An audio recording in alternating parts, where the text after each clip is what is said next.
Hey everyone, welcome back. Today we're going to take a look at the ideas of aesthetics, or what is known as beauty. Part of the humanities is that we've been taking a look at is the study of cultural manifestations, how we make sense of humanity through the things that we make, whether these things are ideas or literature or art or whatever. And part of that discussion that fits into that discussion is this idea of beauty. And so as we get going, the central question that we're going to be taking a look at this week in our Zoom class and also within the discussion board is this idea of what is beauty? How would you define beauty? What does it look like, sound like, feel like, right? And then the question is there a universal standard by which we can judge beauty? And as I have people write about this and kind of think about this in the discussions in the past, generally the knee-jerk reaction is beauty is in the eyes of the beholder. And that tends to be the cliche that society pushes on us. And what I want to do today, part of the humanities is to try to liberate the mind, so to speak, and to think beyond just cliches and adages and actually push towards truth, because cliches and adages might be a little bit overly simplistic, and they might not actually get us to understand the true elements that are out there. So let's push beyond that today and see whether that's true or not. And let's look for complexity rather than oversimplicity. And so as we take a look at beauties in the eyes of the beholder, we'll take that as the kind of the standard thought for today. I want us to think about, is that necessarily true, right? So here you see an image of Gal Gadot. Is beauty in the eyes of the beholder? Would some people say, she's beautiful, and some people say, she's ugly, right? Or the majority of people going to say, yes, she is beautiful, right? And how does this compare to someone like The Migrant Mother, the photo by Dorothea Lange? Dorothea Lange did a photo project in the 1930s about the Dust Bowl, and she took a look at all these migrant poor individuals, and as they were traveling across the country looking for food because all of their crops and they lost their land, and so she takes photos of extreme poverty. And here you see a mother kind of looking off into the distance. Her children, too shy or ashamed, they hide their faces, and she's kind of looking off to wonder where their next meal is coming from. But if we compare this to Gal Gadot, how would we rate that, right? As we think about that, and most people would kind of take a look at kind of more of a universal standard of beauty, suggesting one perhaps is more beautiful than the other. And of course that's overly simplistic too, because if you take a look deeper at the ideas, the message, there is some deeper elements of what beauty is. And so there is more than just, beauty is only skin deep. There's actually some beauty of ideas, the beauty of thought, beauty of emotion that's being evoked that we can discuss. But taking a look at other elements of beauty, if you take a look at Ryan Gosling today, I think most of the women out there would say that this is, the ideal of beauty, and then you compare this to someone like Woody Allen, right? Woody Allen, if someone was to come up to you at the crossroads or, at a subway or wherever you're at, and they look like Ryan Gosling, would you say, yes, or would you say, I'm not so sure, right? And most people that I've talked with in the past, they'd immediately jump on that opportunity for a date with Ryan Gosling, so there would be no hesitation. And then I ask them, well, what if Woody Allen or someone that looked like Woody Allen came up to you and asked you on a date? And most say, well, not so sure about that. And so what I'm getting you to think about here is this idea of whether or not beauty truly is in the eyes of the beholder, or are there some universal standards that we can all agree upon? And so that's just something to perhaps think about. We'll take a look at that a little bit deeper. Another idea, rather than just focusing on the beauty of, of what people look like, right? I wanted to get away from that. I just wanted to throw that out there just for a moment. But if I was to show you this is a sunset in one of the most beautiful cities for me in the world. This is in Florence, Italy. And if you ever get a chance to go there, it looks much like what it looked like during the Renaissance, when Leonardo and Michelangelo and Donatello were kind of all the other Ninja Turtles were running around in the streets. It's pretty much unchanged. And it's really great to just kind of get a gelato and go out there and watch the sunset. And if I was to ask people whether this is beautiful, I think most people would say yes, right? And so then the question is, if most people are agreeing that something is beautiful, does that mean that beauty is an individual experience? That it depends upon each person, or is there something more to it than that, right? Let's just show you a couple images. This is from my trip to Sweden. I got to go to a little town in Brock, Switzerland. Sorry, I think I said Sweden, but in Switzerland. And Switzerland is known for their chocolate. And it's, some of the best chocolate in the world. At first, when we went there, my wife and I, as we went into the stores looking for Swiss chocolate, we were pretty selective. And then we found that they don't really make a bad chocolate. And so rather than, being so selective, we were just, taking our hands and scooping chocolate off the shelf.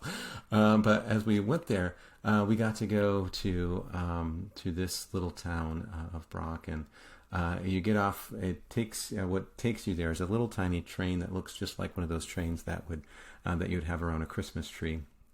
Kind of an old-fashioned train, and it drops you off in the middle of nowhere in Switzerland, and you're surrounded by the Alps. And you go to this little town where it's the headquarters of Kaye Chocolate, which is a Swiss chocolate factory, and then also Nestle.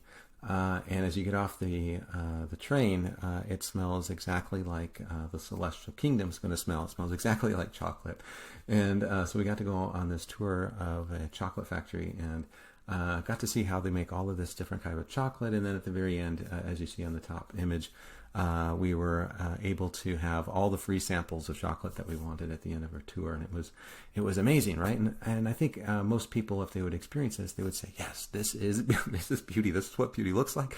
This is what beauty smells like. This is what beauty feels like. And so, if that's the case, right, that questions the society oversimplification, the cliche that beauty is in the eyes of the beholder. That it's a personal experience.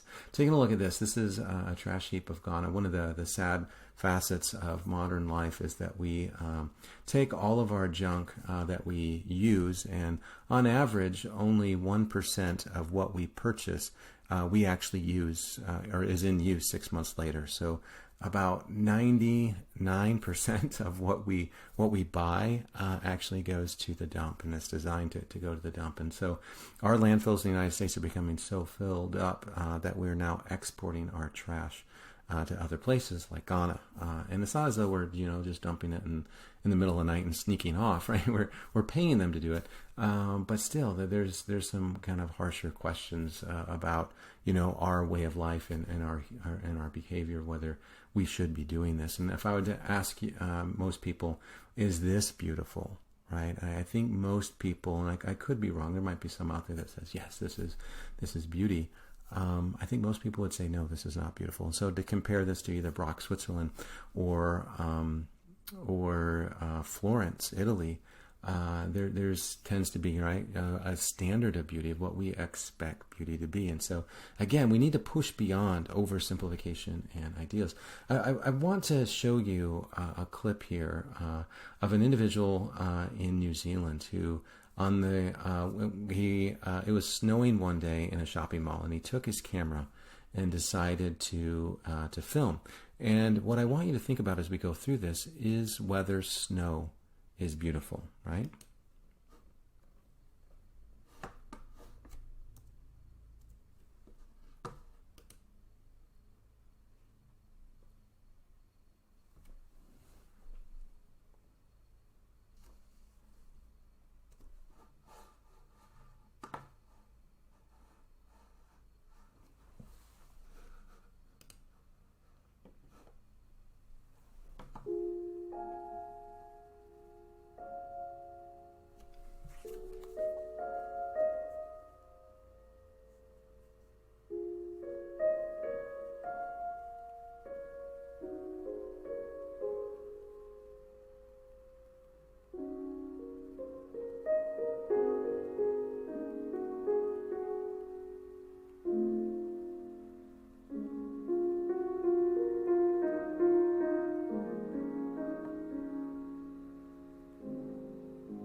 So getting back to the question, right? Is snow beautiful, right? And if it is, what makes it beautiful, right? Is it beautiful to the people of Wellington, New Zealand?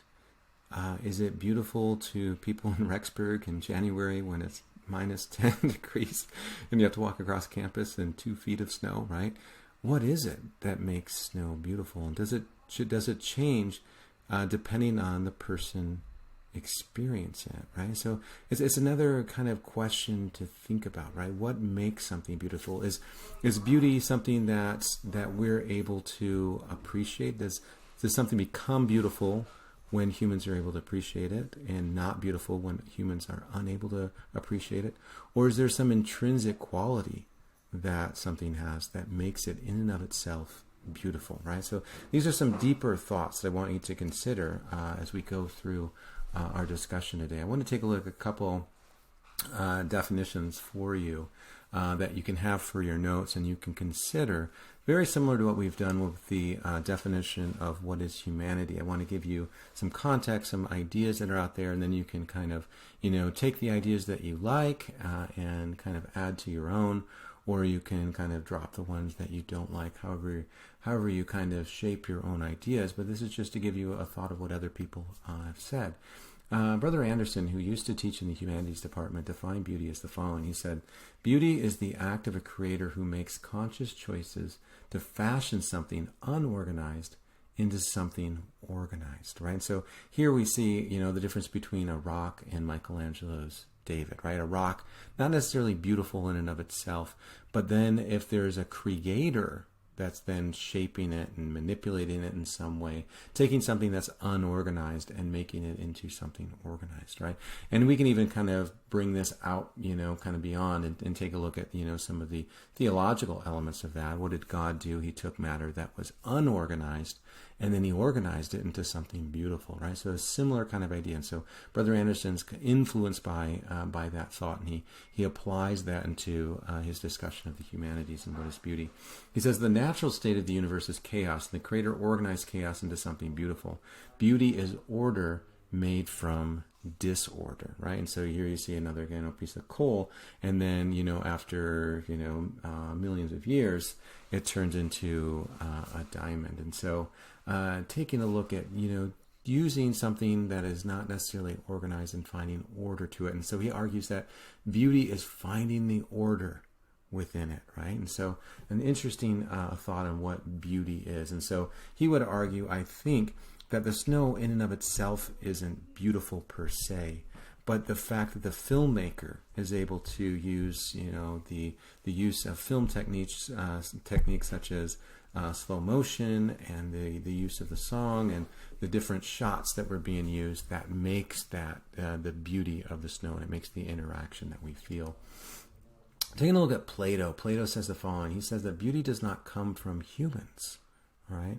So this idea, he's pushing against this idea that beauty is in the eyes of the beholder. He says it's not in the hands of humans at all. It comes from the gods, right? And so Plato was a Greek. He believed in many gods. We'll take a look at the mythology the next lecture. But what he suggests is beauty then should mimic the divine. It is the aspiration for the ideal. And so what he argues is that God creates a standard of beauty. And then he creates the world that we live in, and then we are able to appreciate that. And the closer we are at emulating God's creations, the closer we are to establishing beauty, right? So he suggests that art and beauty should mimic the divine to look ideal, right? The aspiration for the ideal. And here you see Michelangelo, who was heavily influenced by Plato and his creation of Adam. And so here you have Adam reaching out for God and God reaching out for Adam. And if you look closely at their faces, they are mirror images of one another, right? And so what he's suggesting is that we are to create, much like God, this act of emulating the world around us and how the nature was created. And so as you take a look at this image just a little bit closer as well, you'll notice that he's trying to emulate the natural world, trying to get the muscle tone right, trying to get this the body to look right, the background, the earth to look right. And what he suggests is that what we need to do as well is we need to transcend from the physical and reach to the eternal. That's the true essence of humanity, is not to just be kind of lowly and accept lowly things, but to actually aspire to become better, to become more like God. And so he's very interested in the divine. And here we see Sandra Bullock and the soccer player. And both of these are representations of, right, the ideal, right? So he suggests that beauty is not necessarily just being average. It's being above average, right? And that's what makes something more beautiful. And so he's suggesting that these standards come from the gods. They're not coming from us.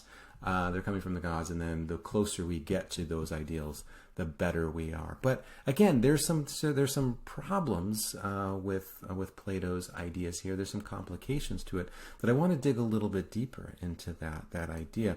I want to take a look at a Dove commercial here, and some of these Dove commercials are pretty sappy, but some of them are kind of profound. And so this is taking a look at that notion of the Platonic ideal of not necessarily just being ordinary, but being extraordinary, and suggesting there might be some problems with that. And so what you're going to see here, and we won't watch the entire thing, is just an ordinary person coming into a film shoot, and then they take her photo. She doesn't have any makeup on. She just kind of looks average. And then through the process of lighting and camera work and makeup, they're going to transform her into this ideal. And so they take photos, and now it's time for Photoshop to come in, lengthen the neck, expand the eyes, expand the lips to enhance them, to make them even more beautiful. And so in the connection with Plato, this notion of idealism is pervasive within our society, right? That people feel as though they don't look good enough. They're not reaching out to that ideal. And so there are some negative consequences to that, which is leading to a tremendous amount of eating disorders and other problems. So there are some difficulties with this notion that Aristotle pushes, but it's still out there, right? So Aristotle's ideas are still influential. Taking a look at St. Augustine. St. Augustine was one of the early fathers of the Catholic Church, and he argues this, right? Beauty is order that comes from chaos. So very similar to what Brother Anderson is talking about. Chaos and confusion that delights the soul and directs us to the divine. And so he takes kind of the ideas of what Brother Anderson is saying, and takes some of the ideas of Plato, kind of merges them together, and suggests that beauty is something that is order, and that elevates us. It makes us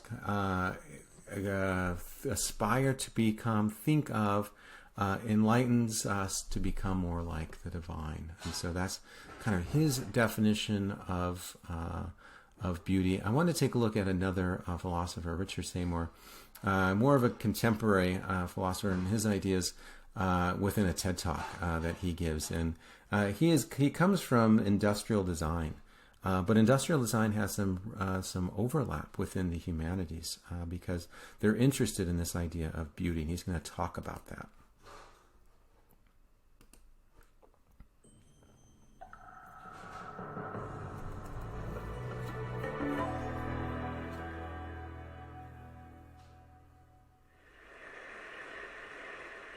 When I was little, and by the way I was little, my father told me a story about an 18th century watchmaker. And what this guy had done, he used to produce these fabulously beautiful watches, and one day one of his customers came in to his workshop and asked him to clean the watch that he'd bought. And the guy took it apart, and one of the things he pulled out was one of the balance wheels. And as he did so, his customer noticed that on the back side of the balance wheel was engraving, were words. And he said to the guy, "Why have you put stuff on the back that no one will ever see?" And the watchmaker turned around and said, "God can see it." Now, I am not in the least bit religious, neither was my father. But at that point, I noticed something happening here.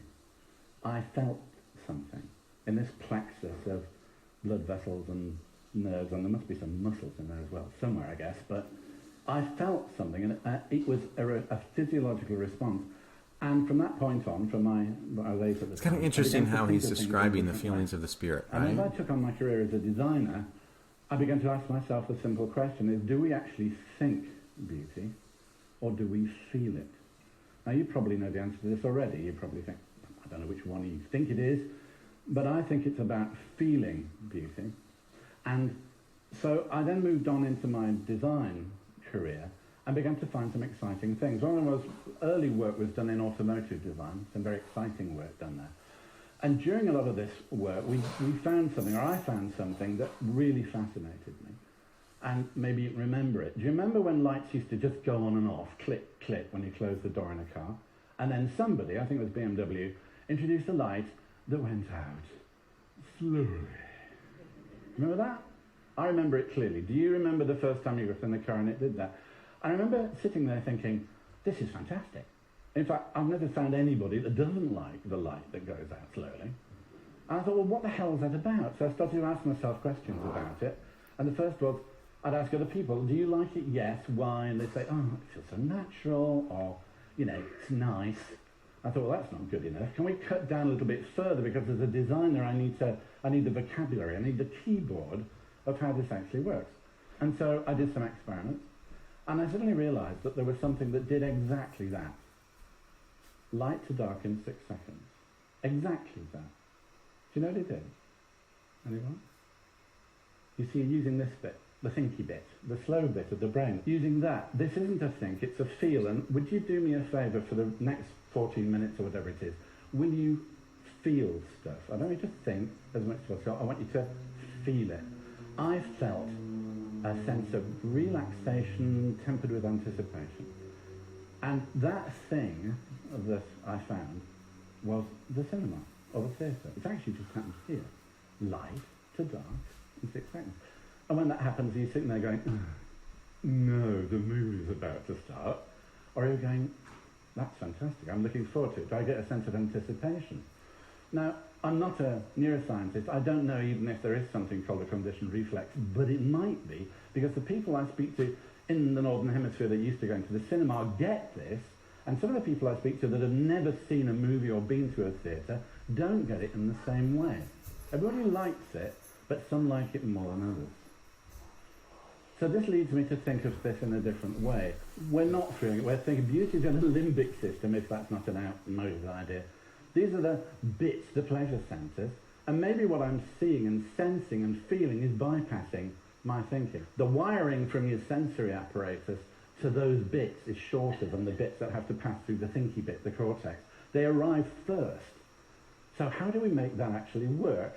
And how much of that reactive side of it is due to what we already know or what we're going to learn about something? This is one of the most beautiful things I know. It's a plastic bag, and when I looked at it first I thought, no, there's no beauty in that. Then I found out, post-exposure, that this plastic bag, if I put it into a filthy puddle or a stream filled with coliforms and all sorts of disgusting stuff, that filthy water will migrate through the walls of the bag by osmosis and end up inside it as pure, potable drinking water, and all of a sudden this plastic bag was extremely beautiful to me. Now, I'm going to ask you again to switch on the emotional bit. Would you mind taking the brain out and I want you to feel something. Look at that. What are you feeling about it? Is it beautiful? Is it exciting? I'm watching your faces very carefully. There's some rather bored-looking gentlemen and some slightly engaged-looking ladies who are picking up something off that. Maybe there's an innocence to it. Now I'm going to tell you what it is. Are you ready? This is the last act on this earth of a little girl called Heidi, 5 years old, before she died of cancer of the spine. It's the last thing she did. The last physical act. Look at that picture. Look at the innocence. Look at the beauty in it. Is it beautiful now? Stop. Stop. How do you feel? Where are you feeling it? I'm feeling it here. So as we take a look at his ideas, there's a couple of thoughts just to kind of bring his ideas together. He suggests that that beauty is a feeling that we have, and it's interesting that he uses this feeling and kind of he describes, even though he's not religious and not a member of the church, he describes how the spirit feels, right? So maybe beauty, kind of picking up on his ideas, is a feeling that we feel, and that feeling. And then the question is that a universal feeling or is that an individual feeling, right? Where is it coming from? And so this is kind of the larger discussion of beauty. Where does it originate from? And what do we do with it, right? I like his ideas also because he shows the application of the humanities. Sometimes students come into the class and they think, what do you do within the humanities? You're talking about art and you're talking about beauty. What's the application of that? And here we see a real application to some of the thoughts and some of the ideas, some of the theories that we throw around in the humanities and we discuss. And so he suggests that he needs to understand where beauty comes from as he is a designer to understand better how to make products more accessible to people. I wanted to leave off with one philosopher, another 20th century philosopher known as Jacques Fresco. And he's going to take a look at another idea of beauty that I want you to consider. And so I just wanted to pick up with his ideas. So let's pick up here.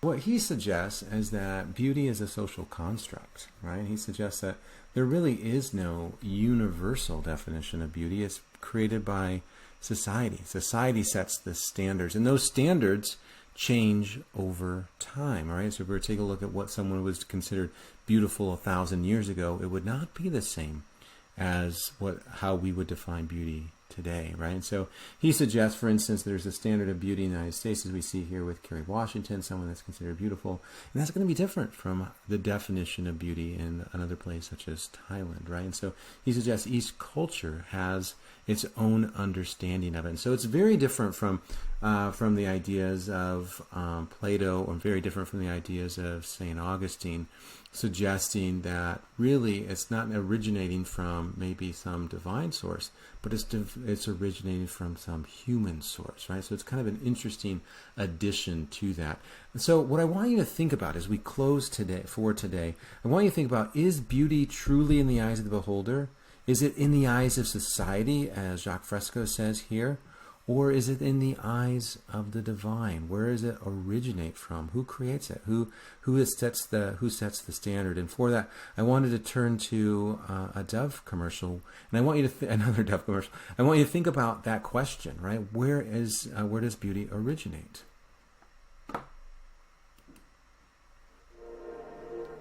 I'm a forensic artist. Worked for the San Jose Police Department from 1995 to 2011. I showed up to a place I'd never been, and there was a guy with a drafting board. We couldn't see them, they couldn't see us. Tell me about your hair. I didn't know what he was doing, but then I could tell after several questions that he was drawing me. Tell me about your chin. It kind of protrudes a little bit, especially when I smile. Your jaw. My mom told me I had a big jaw. What would be your most prominent feature? Kind of have a fat, rounder face. The older I've gotten, the more freckles I've gotten. I would say I have a pretty big forehead. Once I get a sketch, I say thank you very much, and then they leave. I don't see them. All I had been told before the sketch was to get friendly with this other woman, Chloe. Today I'm going to ask you some questions about a person you met earlier, and I'm going to ask you some general questions about their face. She was thin, so you could see her cheekbones. And her chin, it was a nice, thin chin. She had nice eyes. They lit up when she spoke. Cute nose. She had blue eyes, very nice blue eyes. So here you go. This is the sketch that you helped me create, and that's a sketch that somebody described of you. So yeah, that's...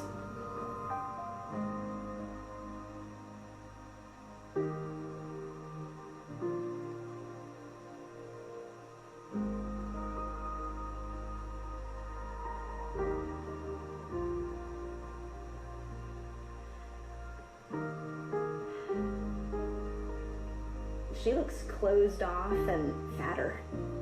Sadder, too. The second one looks more open, friendly, and happy. I should be more grateful of my natural beauty.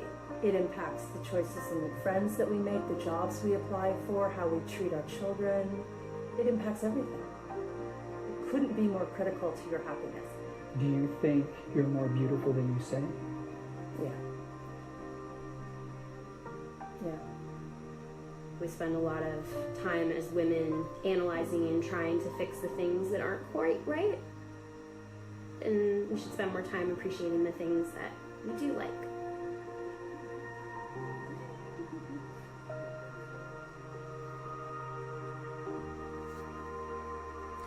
So what we see within this, this is a good commercial to think about these ideas about where beauty comes from. Is it originating, right? Is our idea or understanding of beauty, does it originate from God? Does it originate from humans?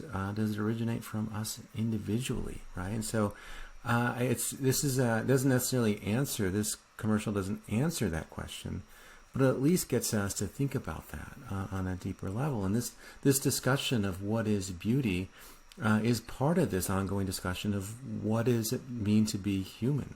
How do we see ourselves? How do we connect within the world around us? And so it's kind of interesting. I think that last part of them kind of looking at how they see themselves versus how others see themselves gets us to think about how society might be shaping our image of ourselves and maybe distorting it to a certain extent.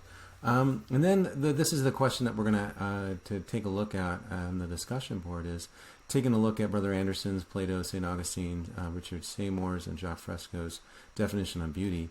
Which do you agree with more, and why? Which one's closer to your understanding of beauty? And I'll just leave off with my understanding of beauty, and you can agree with this or disagree with this. I'm not suggesting that this is the end-all be-all of beauty, but I would argue that beauty is like Oreos, and not to suggest that beauty is like cookies, right? I mean, cookies are great, but what I would suggest, and this is an image that I took standing in Brolem's in Rexburg, and if you go to the Oreo aisle, you'll notice that there are this countless kind of endless choice of Oreos, right? You can choose from mint or double stuffed or mega stuffed or chocolate or peanut butter or birthday cake or red velvet or cinnamon roll or whatever the case may be. You can have your choice of Oreos, right? And so as we go in there and people choose their Oreos, they're kind of choosing partly their identity. This is my Oreo. This is the supreme Oreo to choose from. But in reality, right, as we walk out of the store after we pay for our Oreos, is that it's an illusion of choice. This idea of beauty is in the eyes of the beholder, right? There's a set standard by which society gives us. The idea of how Hollywood defines beauty. Generally, beautiful people within Hollywood all are going to look the same. Big eyes, symmetrical face, similar kind of nose, shaped nose, big lips, right? Similar kind of cheekbones. They're going to have a set standard look.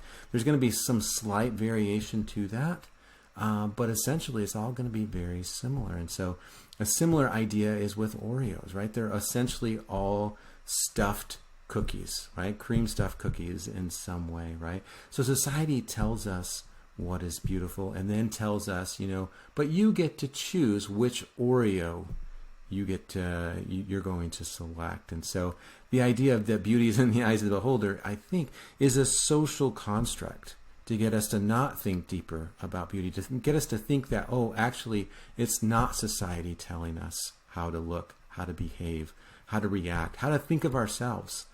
It's actually us that gets to decide, right? We have that agency to choose, when actually there's very strict ideas out there that shape our understanding of ourselves, and similar to the Dove commercial, often make us see ourselves in a more negative light than we need to. And so anyway, just some thoughts on this to think about as we think about our definition of beauty, and how beauty is one way in which we make sense of our world and in our interaction with others.